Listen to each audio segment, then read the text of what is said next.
그래서 4,000년 동안 한 것은 예수 그리스도가 오셔야 된다 하는 것을 보여준 거란 말이에요. 그래서 예수님이 오셔가지고 피를 흘렸잖아요. 피 흘림이 없으면 죄사함이 없다. 그렇기 때문에 율법 시대에도 짐승의 피를 흘려서 사람의 죄를 용서해 준 거야.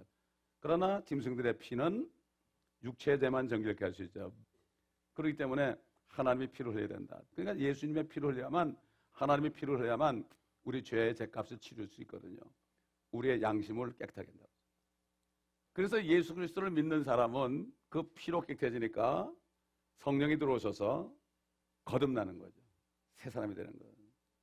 그러니까 예수님의 피가, 예수를 믿을 때 그 피가 흘러들어와서 양심을 깨끗하게 하니까 성령이 들어오셔서 우리가 성령으로 다시 거듭나서 새 사람이 된 거죠. 그래서 예수님은 마지막 아담이다. 아담은 끝났다. 아담의 세상은 끝났다. 이런 얘기거든요. 자, 그래서 이때부터 믿는 사람은 누구든지 여기 하나님의 교회로 옵니다. 그래서 예수님이 오실 때 누구든지 예수 그리스도를 믿는 사람은, 믿고 침례받은 사람은 정죄를 받지 않죠. 구원을 받죠. 그러나 믿지 않는 사람은 정죄를 받는다. 그렇기 때문에 우리는 믿었기 때문에 우리가 행한 일은 심판을 받는 게 바로, 이게 바로 예수 그리스도의 심판석이에요. 그럼 마지막에 천연왕국 끝에 심판을 하는 게 이게 바로 뭔가 하면은 하나님의 백보자 심판석이란 말이죠. 그리고 교회는 올라가서 여기서 심판을 받고 하늘의 심판 받고 그 다음에 어린 양의 혼인식에 들어가죠. 혼인식에 들어가서 다시 주님과 함께 내려와요. 천연왕국 끝에 또 다시 마귀에 잠깐 나와서 이 땅이 불로 심판받고, 불로 심판받는 동안에 우리들은 다시 하늘에 올라가서 이게 끝난 다음에 새 예루살렘에 들어갑니다. 새 예루살렘에 내려오게 되죠. 그 다음에 이 땅도 새 땅이 되죠. 그리고 이 땅에도 새로워진 예루살렘이 있고, 그래가지고 주님과 영원히 산 새 예루살렘, 하늘에도 있고 땅에도 있고, 그래서 새 하늘과 새 땅과 새 예루살렘이 이루어지는 것입니다. 자, 다시 우리 책으로 돌아가겠습니다. 그러면 아브라함, 이삭, 야곱, 요셉, 모세, 다윗 이런 그런 사람이 부활했단 말이죠. 첫 열매들로 주님 부활할 때 백부장과 그와 함께 예수를 지키고 있던 사람들은 지진과 그 일어난 일들을 보고 크게 두려워하며 말하기를 참으로 이 사람은 하나님의 아들이었도다. 이렇게 뭐 죽은 사람이 엄청나게 일어났거든요. 율법 시대에 1500년 동안 죽은 사람들이, 율법 아래 죽은 사람들이 피로 잠깐 덮어졌죠. 그때는 주님이 죽으실 때까지 기다려라. 너희는 땅속에서 기다려라. 응? 그러나 그때 믿지 않은 사람들은, 율법 안에 있지 않은 사람들은 어떻게 됐어요? 홍포비문 부자 같은 사람은 바로 지옥으로 직행했죠. 그렇죠? 그래서 지옥과 아브라함의 품이 서로 마주보고 있죠. 근데 골이 있어가지고 서로 못 간다고 그랬죠. 나사로 보고 물 좀 내 혀에다가 좀 찍어달라고 그럴 때 아브라함이 얘야, 그렇지만은 너와 우리 사이에는 큰 골이 있다. 갈 수가 없단다. 이렇게 아브라함이 얘기하는 걸 우리가 누가복음 16장에서 봤죠. 그래서 계시록 20장 6절 보면요, 첫 번째 부활에 참여하는 자는 복되고 거룩하도다. 둘째 사망이 그들을 다스리는 권세가 없고 오히려 그들이 하나님과 그리스도의 제사장들이 되어 1000년 동안 그와 함께 통치하리라. 그러니까 첫째 부활에 참여하는 자들이 복이 있다는 말이죠. 이건 뭔가 하면은 휴거되는 자들은 복이 있다는 얘기예요. 여러분, 휴거는 첫째 부활입니다. 환난 전에 주님이 오실 때 그리스도의 신부들을 몸을 부활시켜서 거듭난 영과 구원받은 혼이 몸과 결합을 시켜서 완전히 사람이 죄 짓기 전의 상태로 다시 회복하는 거예요. 그렇기 때문에 예수의 피와 그의 부활을 통해서, 예수의 피 가지고는 죄를 없애버리고 부활을 통해서 사망의 권세를 이겨가지고 마귀를 심판해 버리니까 어떻게 해요? 우리가 그 마귀로부터 우리가 나온 거죠. 그래서 이런 사람들은 첫 번째 부활에 참여한다. 휴거가 세 번이죠. 구약성도 휴거가 있고, 그 다음에 뭐죠? 두 번째로 우리 밑에 보면 고린도전서 15장 22절 24절 보면은 이는 아담 안에서 모든 사람이 죽음과 같이 그리스도 안에서 모든 사람을 살게 하려 함이라. 그러나 각자 자기 서열대로 되리니 그리스도가 첫 열매들이요, 그리스도가 부활할 때 부활한 구약성도가 첫 열매들이요, 그 다음은 그리스도께서 오실 때 그분께 속한 사람들이다. 그리스도께 속한 사람입니다. 물론 믿는 사람들이죠. 그 그리스도에 속한 사람이 뭐냐? 갈라디아 5장 23절 보면 그리스도에 속한 사람들은 자기 육신을 욕정과 욕심과 함께 십자가에 못 박았느니라. 우리 다시 찾아봅시다. 갈라디아 5장. 거듭나면 그렇게 하게 돼 있어요. 거듭나지 않아서 그래요. 성령으로 거듭나면은 당연히 그렇게 돼요. 자동적으로 돼요. 성령이 막 깨닫게 해주니까. 근데 거듭나지 않고 아무리 노력해도 안 돼요. 노력해서 되는 건 이게 종교죠, 종교. 우리는 종교인이 아닙니다.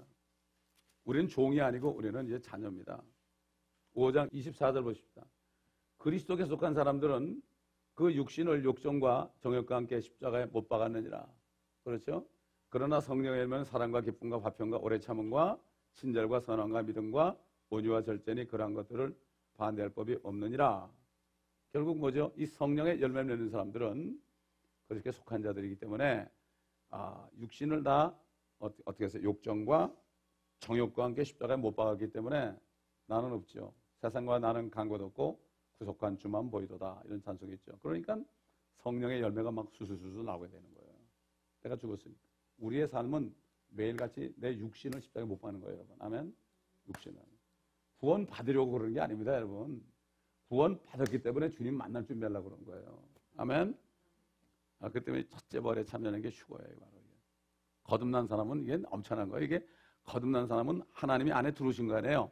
창조주가 안에 들어오셨어요. 성령님과 예수님과 아버지가 다 들어온 사람인데 이건 죄를 한 번 지면 말이죠. 미치는 거예요. 막 그냥 안에서 그러니까 못 참는 거예요. 어떤 미국 목사님이 그러잖아. 죄를 짓고 나서 좀 잊어버리려면 또 생각하고 잊어버리려면 생각하고 자꾸 생각해. 잊어버리고 싶어. 자꾸 생각이 나. 설거지할 때도 생각나고 밥할 때도 생각나고 차 타고 갈 때도 생각나고 밤에 좀 잘라고 그러니까 자꾸 생각해서 잠이 안 와.